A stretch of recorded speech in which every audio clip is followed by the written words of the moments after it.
సామాజికమైనటువంటి యొక్క నిర్ణయాలు, సామాజికంగా బలహీన వర్గాల సంక్షేమం అనే మాటకు అర్థమే కాంగ్రెస్ పార్టీ. కాబట్టి ఇది రాజకీయ వేదిక కాదు. నేను వేరేటోళ్ళని ఎవరిని విమర్శిస్తలేను.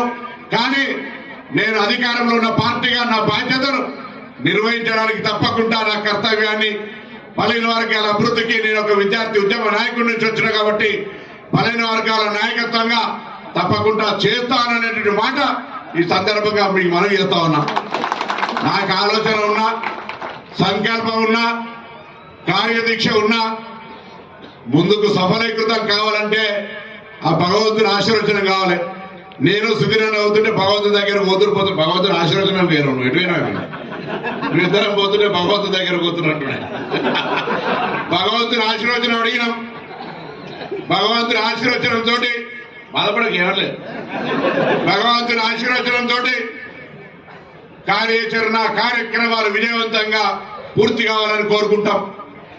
తప్పకుండా మీ సంక్షేమం కొరకు, మీ అభివృద్ధి కొరకు సోదరుడిగా మా బాధ్యతగా నేను మీకు సహకరిస్తాననే మాట మనం చేస్తా ఉన్నాం.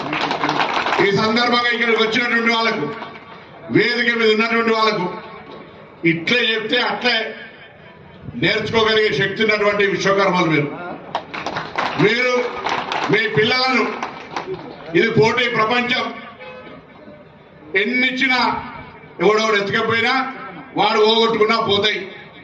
కానీ పోందల్లా ఒకటే విద్య.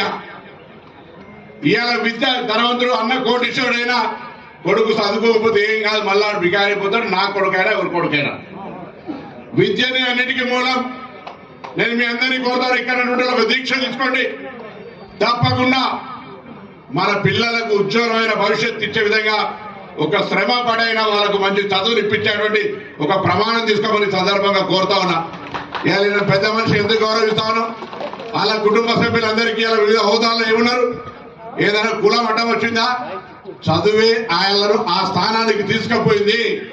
కాబట్టి ఆ విద్యకు సంబంధించి బలైన వర్గాలు ఈ పోటీ ప్రపంచంలో అందుకోవాలంటే విద్యను మనం తెచ్చుకొని మన దగ్గర గుండెల్లో దాచుకొని దాంతో ఎదగడానికి ప్రయత్నం చేయమని సందర్భంగా నేను కోరుతున్నా. నాకు మీకు ఎందుకో అది అంశం వంట వర్తలేంట వచ్చి చదువుకోమంటారు వీడియో పెద్ద అనుకుంటుంది. ఏం చేస్తుంది, ఎప్పుడు మంచి తొందర ఎక్కది.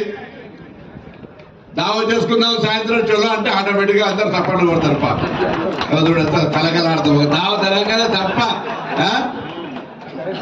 పర్లే. అన్ని ఊర్లలో మొత్తం ఈత తాడి చెట్లు పెట్టిస్తున్నా, ఒరిజినల్ కళ్ళ దాగిపోయడానికి గవర్నమెంట్ 40 లక్షల ఈత చెట్లు పెట్టించినా